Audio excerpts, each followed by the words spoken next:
D'abord, je m'appelle Germain Malou. J'ai grandi dans ce village. J'ai eu mon certificat d'études ici, mon entrée en 6e. Je parle Kwataï, malgré le fait que je sois Mankagne. Alors, la médecine traditionnelle a toujours existé dans toutes les ethnies d'Afrique.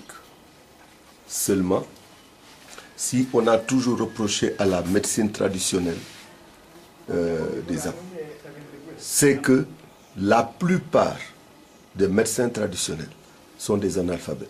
C'est des personnes âgées. Nos papas, nos mamans.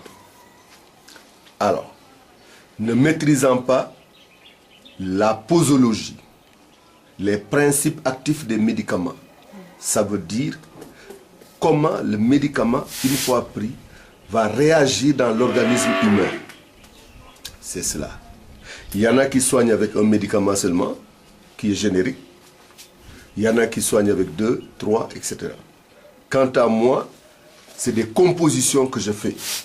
Pour avoir fait médecine, j'ai fait la chimie organique, j'ai fait la biochimie, j'ai fait la physiologie. Donc, je n'ai jamais soigné avec un médicament. C'est toujours des compositions que je fais.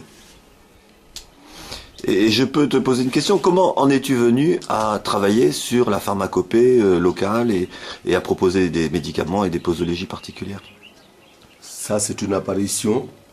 Je dois dire et rappeler avec insistance que toute notre famille, depuis mes arrière-grands-pères jusqu'à mes grands-pères, le papa de mon papa, la maman de mon papa actuellement est un grand guérisseur à Bissau, en Guinée-Bissau.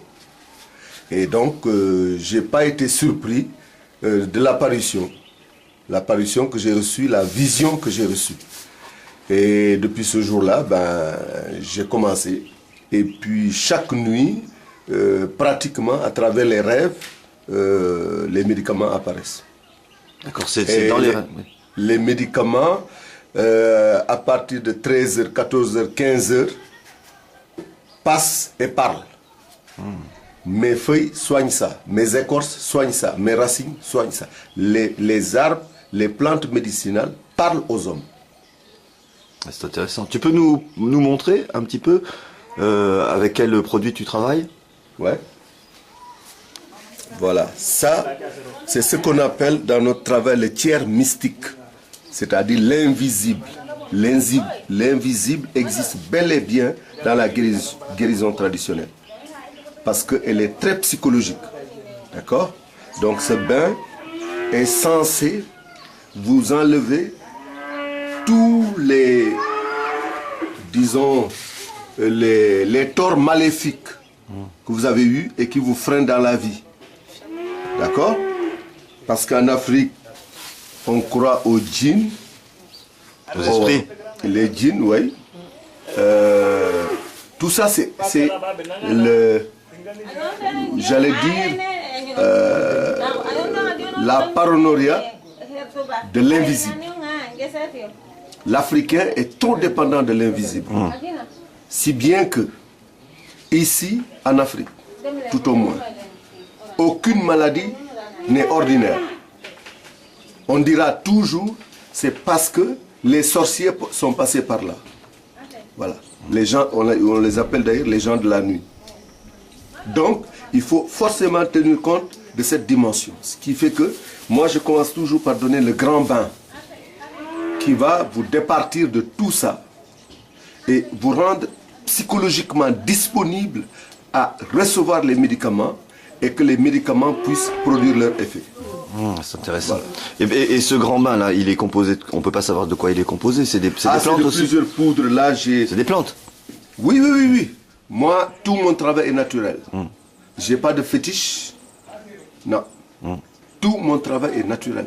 C'est à base de feuilles, d'écorces, de racines et de poudre. D'accord.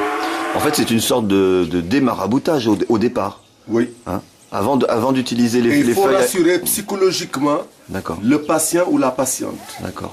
C'est un effet placebo, en fait. Voilà. D'accord, merci. Ok. C'est bon? Oui. Ok. Là, nous avons la solution au problème de dermatose.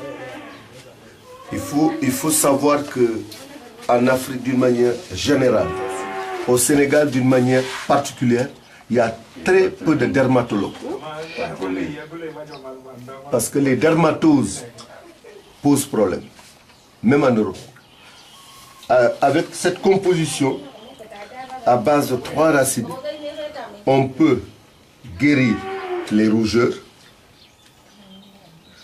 la dépigmentation, qu'on appelle ici au Sénégal le khessal, quand la femme veut reprendre sa peau qu'elle avait.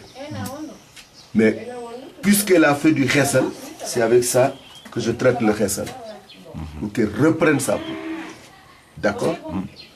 C'est aussi efficace pour tout ce qui est apparition de boutons, généralement au visage, et quand ça dépasse le visage, ça prend l'ensemble du corps. Voilà, c'est avec ça.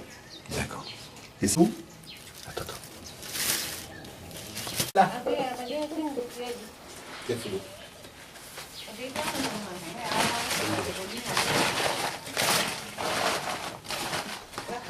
Voici un médicament qui a fait mes louanges à Ziguinchor.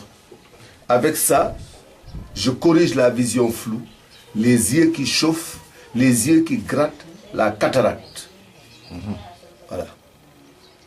Et là, j'ai fait mes preuves et tout le monde l'a vu et reconnu.